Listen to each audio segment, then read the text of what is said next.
season ended, I could see how people would suggest, you know what, it might be better to go out on a high with that, because we might not be able to top it. And it's always the same people that you're interviewing every year. Yeah, for sure. I mean, the series is kind of done. It's done a lot. I mean, we've mentioned it so many times, and so many people, that's their first talking point when it comes to racing is Drive to Survive. But if you've been around racing for a while, or if you get to the track, or you see what happens behind the scenes, you also know that there's a lot of creative license that the series is using with how they put things together, how they create conflict and things like that. So, it was interesting to hear F1 talk about it like that, they're really going to hit Netflix for a little bit more, value towards the series going forward. Especially, the comments came earlier in the week, and the new season debuts tomorrow. It's interesting because I feel like, you look at a league like the CFL, they would do anything to have that kind of, just kind of out of nowhere, all these new people. Like Gregor's wife is all over it. She loves it. Oh, yeah. Hearing these more stories, Gregor's watching, his son's watching, you're creating all these fans. So, isn't that the value that they're building up, or am I missing something? No, I think you got it nailed. I think more than anything, if I read between the lines here, Struds, is that they're trying to leverage their position to get a better deal from Netflix going forward. I mean, I don't know what the money is involved, or what the royalties are, or how they split things, but that just sounds like, at least in North America, and at least the people, that I've talked to, and that we hear from, that's the overwhelming majority, is that so many people have been brought into F1, and the numbers are up, largely because of that series. It just seems like, this is maybe a passive aggressive way of negotiating a better deal for F1.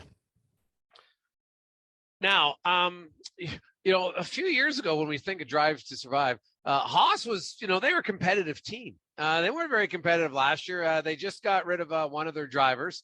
They released it. They've terminated the contract, Nikita Mazepin, and they don't have a permanent driver yet. Fittipaldi will drive in the first race. But, they did sign Kevin Magnussen. What do you make of Haas? How far are they from being competitive again? We'll start to see a bit more tomorrow. I mean, this poor Haas team, they're a victim of their own decisions, but man, do they have bad luck. I mean, and that's how fast things happen, Gregor, is that from releasing Mazepin, which is obviously, going back to the sanctions against Russia, they have to dump the main sponsor, which is run by his father. The two of them are actually under sanctions now by the EU for their affiliation with Putin, being one of whatever the number is, 36, super close individuals to Putin. They did manage to re-sign Kevin Magnussen, who was cut from the team a couple of years ago. They've brought him back, so that's been announced now as the permanent driver. But even with all this going on, the plane that they had chartered to bring all their equipment to Bahrain for the test that's going on was grounded in Turkey for like 2 days. So they got in late. I think they missed the majority of the morning practice, but they eventually got Fittipaldi on track for the afternoon session. We're going to start to see what Haas is about in the next 2 days. Again, it's all testing. So, again, don't read too much into the results. As an example, Mercedes was 2 seconds off the pace today. And that's pretty much impossible that they'll be that far behind. But Mercedes also released essentially a brand new car from the test that was on track 2 weeks ago. So that's the major talking points that are happening right now is this new car from Mercedes. Yeah. So let's get into that. So they shifted it, and what are they trying to get or create by this new body design?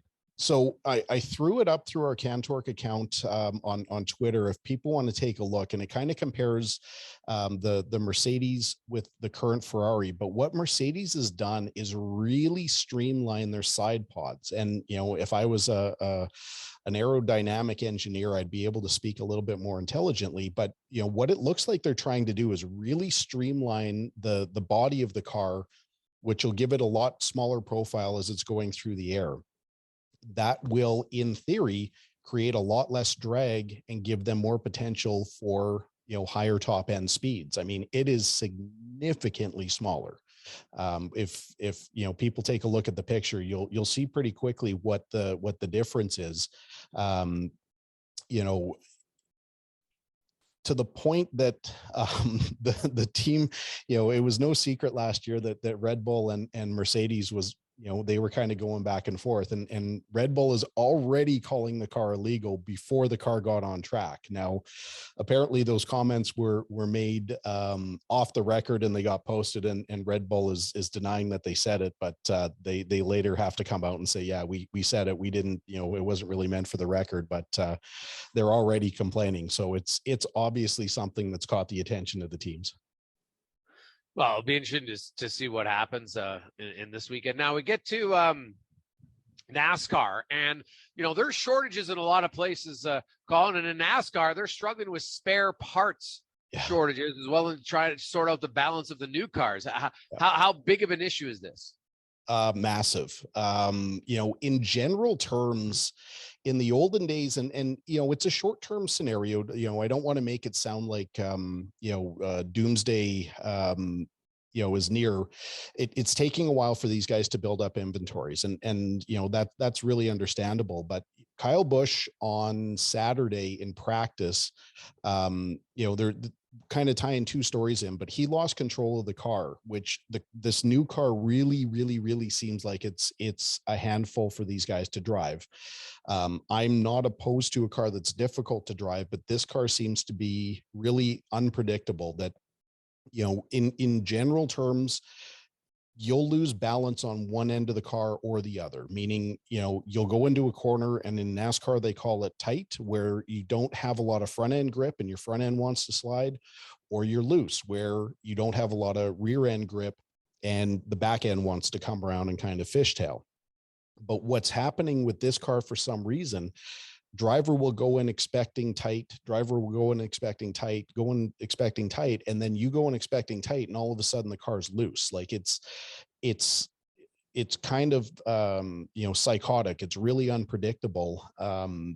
That Kyle Busch, obviously one of the best drivers in NASCAR history, went in into a corner, lost the back end, fenced the car, which normally would mean you either, if the damage isn't bad, you fix it, but if you don't, you just wheel your backup car off the truck, and in an hour or two of putting some sponsor stuff on, you're back up and running.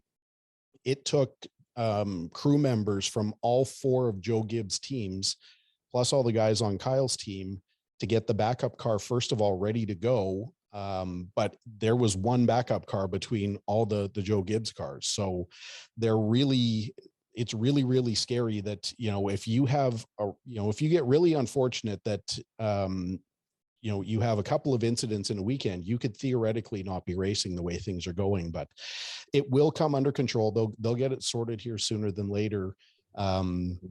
But yeah, the bigger thing is, the balance of the cars, that they're just so hard to drive. I mean, I've said it before, but if you can see a driver lose control, like, if you can see a wiggle, if you can see a bobble on TV, it's huge. You always feel that stuff, way before somebody in the stands can see it.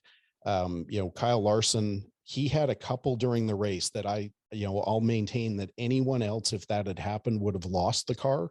Somehow he managed to finish second in the race and managed to avoid these crazy accidents. But, they kind of, some of it was related to the bumps in turn one at Vegas, that when they got in there, it just upset the car, and you never knew which way it was going to go. But yeah, it's going to be interesting to see how the teams develop around this thing.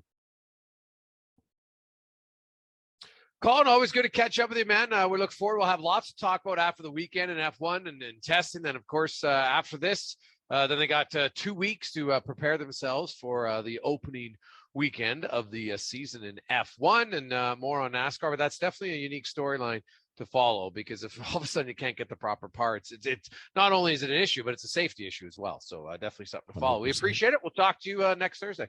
Sounds good, guys. Thanks a lot. There you go. That's Colin Livingston in the Racing Report, brought to you by CanTorque. There are a few tools to listen to the show, but none of them are as built as well as the ones from CanTorque. Check out their tools at CanTorque.com. Coming up after 4 o'clock, we'll get more on to there's actually big news. Connor Halley's excited. His team has a new player.